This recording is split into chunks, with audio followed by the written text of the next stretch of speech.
साथियों, इस वीडियो में हम आपको बताएंगे असदुद्दीन ओवैसी साहब के एक हिंदू उम्मीदवार ढाका विधानसभा से राणा रंजीत सिंह के बारे में। राणा रंजीत सिंह एक ऐसा उम्मीदवार है, एक ऐसा राजपूत का बेटा है जिस पर ओवैसी साहब ने भरोसा किया और ओवैसी साहब ने इसको अपना उम्मीदवार बनाकर चुनावी मैदान में उतारा।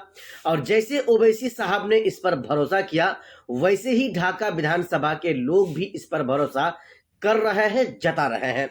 जब ढाका विधानसभा के किसी भी क्षेत्र में राणा रंजीत सिंह ओवैसी के उम्मीदवार के तौर पर जाते हैं तो न सिर्फ मुसलमानों के बच्चे, जवान, बुजुर्ग, महिला और औरतें, बल्कि हिंदुओं के भी बच्चे, जवान, नौजवान, बुजुर्ग, महिला और औरतें राणा रंजीत सिंह के दीवाने हो जाते हैं।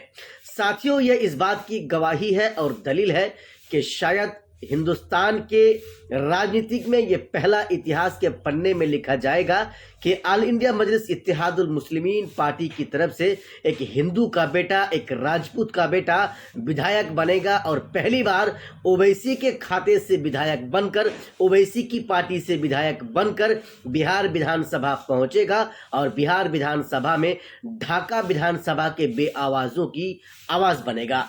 साथियों, इस वीडियो में हम आपको राणा रंजीत सिंह के कई चीज़ों को बताने जा रहे हैं, कई टिप्स को बताने जा रहे हैं जो एमआईएम पार्टी के दूसरे विधानसभा के विधायक प्रत्याशी के लिए एक सबक होने वाला है, एक उनके लिए एक तरह से सीख होने वाला है। साथियों, राणा रंजीत सिंह, आप जानते हैं, ये कोई पहली बार नहीं है। लगातार और कई वर्षों से, कई सालों से ओवैसी के साथ जुड़े हुए हैं, ओवैसी की पार्टी के साथ जुड़े हुए हैं और इससे पूर्व भी एक दो चुनावों एमआईएम पार्टी के सिंबल से लड़ चुके हैं। साथियों, मैं आपको अगर बताऊं तो ओवैसी साहब के काफ़ी करीबी हैं राणा रंजीत सिंह। ओवैसी साहब के काफ़ी करीबी हैं, अच्छे मित्र में से हैं और ओवैसी साहब इन पर भरोसा बार बार कर रहे हैं। हालांकि साथियों, इस बार का जो माहौल है, इस बार का जो एक तरह से कहा जाए तो वहां का समीकरण है, वो एकदम इंशाल्लाह बदला बदला सा लग रहा है और इस बार वहां एक इतिहास लिखेगा जिसमें राणा रंजीत सिंह एक राजपूत का बेटा होगा और ओवैसी की पार्टी से एक धमाकेदार जीत हासिल करेगा। साथियों, हम आपको ये भी बता दें कि राणा रंजीत सिंह के पीछे, राणा रंजीत सिंह एक हिंदू है, एक राजपूत का बेटा है, लेकिन मुसलमान अब इस चीज को नहीं देख रहा है कि ये हिंदू है या राजपूत का बेटा है। मुसलमान बस सिर्फ इस चीज को देख रहा है कि ओवैसी ने इनको टिकट दिया, ओवैसी ने इनको अपना उम्मीदवार बनाया और ओवैसी ने उम्मीदवार बनाकर इसको चुनावी मैदान में उतार दिया। साथियों, राणा रंजीत सिंह एक ऐसा नेता का बेटा, नेता है जिनका मुकाबला अपने ही भाई के साथ यानी बीजेपी के विधायक के साथ होने वाला है। लेकिन क्या अपने भाई, अपने बड़े भाई को हरा पाएंगे ये राणा रंजीत सिंह, राजपूत का बेटा? ये तो आने वाला समय बताएगा। लेकिन साथियों, ओवैसी साहब ने राणा रंजीत सिंह पर जिस तरह से भरोसा किया है, भरोसा जताया है, यह एक बहुत बड़ी बात है जो राणा रंजीत सिंह के लिए होने वाला है। राणा रंजीत सिंह को मुसलमान और हिंदू वहां पर इतना प्यार देते हैं, इतनी मोहब्बत देते हैं कि राणा रंजीत सिंह भी नहीं भूल पाते हैं।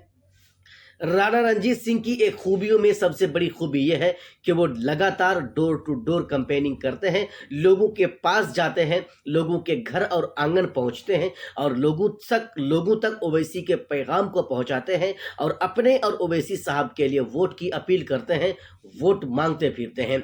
साथियों, ये अगर आप देखेंगे तो विधानसभा का चुनाव है, लेकिन राणा रंजीत सिंह का चुनाव प्रचार करने का जो अंदाज है, उनका जो तरीका है, वो तमाम विधायकों, प्रत्याशियों से अलग है। चूंकि बहुत कम ऐसे आपको देखने को मिलेगा कि कोई भी विधानसभा प्रत्याशी लोगों के घर घर पहुंचता है, लोगों के दरवाजे तक पहुंचता है और लोगों तक अपनी पार्टी के पैगाम को पहुंचाता है। ओवैसी साहब की बातों पर लब्बैक कहते हुए राणा रंजीत सिंह लगातार वहां पर कुर्बानी दे रहे हैं, लोगों पर उम्मीद कर रहे हैं, लोगों तक ओवैसी की बातों को पहुंचा रहे हैं और अपने और ओवैसी साहब के लिए भीख मांग रहे हैं, वोट की दुआ मांग रहे हैं और दवा भी मांग रहे हैं। साथियों, हम आपको यह भी बता दें कि राणा रंजीत सिंह एक ऐसा नेता है, उनका पिता कई बार बहुत बड़े राजनेता थे और उनके वर्तमान के जो बड़े भाई हैं वो भी बीजेपी से विधायक हैं और उनका मुकाबला वो करने के लिए जा रहे हैं। साथियों, मैं आपको बता दूं, मुसलमानों का प्यार बहुत ज़्यादा उनको मिल रहा है। ऐसे में क्या हिंदू उन पर भरोसा करेगा? क्या हिंदू उन पर जो है भरोसा करके उनको वोट करेगा या नहीं? ये तो आने वाला समय ही बताएगा। लेकिन साथियों, जो माहौल है, जो ढाका का समीकरण है, वो इस बात की गवाही दे रही है, इस बात की दलील है कि इस बार बहुत कुछ होने वाला है। इतिहास के पन्ने में ओवैसी और राणा रणजीत सिंह का नाम लिखा जाने वाला है।